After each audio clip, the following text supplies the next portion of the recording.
সংবিধানে যে নির্বাচন নাই সেই নির্বাচনে আপনারা কিভাবে অংশগ্রহণ করলেন? গণভোটের প্রস্তাব কিন্তু বিএনপির তরফ থেকে আসছিল, মেনে নেওয়ার পর গণভোটে গেছেন, এখান থেকে আপনি সরে যেতে পারবেন না।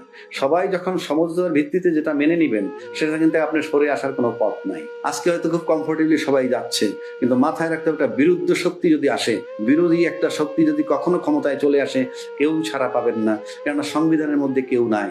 বাংলাদেশের ইতিহাসে প্রশাসনকে ব্যবহার করে সবচেয়ে ক্ষমতাশালী সরকার যিনি হয়েছিলেন তিনি শেখ হাসিনা। শুধু রাষ্ট্রযন্ত্রের উপরে নির্ভর করে শেখ হাসিনা তো 15 বছর ছিল, সেরকম থাকার চেষ্টা করে।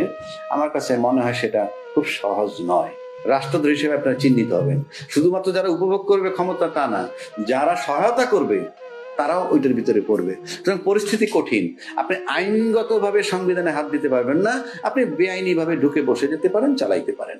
যেহেতু 2/3 মেজরিটি পেয়ে গেছে যে দলটা, তার কোনো কিছুর জন্য কারোর উপরে নির্ভর করতে হবে না, এবং কোনো কিছুর উপরে নির্ভর করতে না হলে ওনারা যা চান তাই করতে পারবেন, এবং যা চান তাই করতে পারবেন।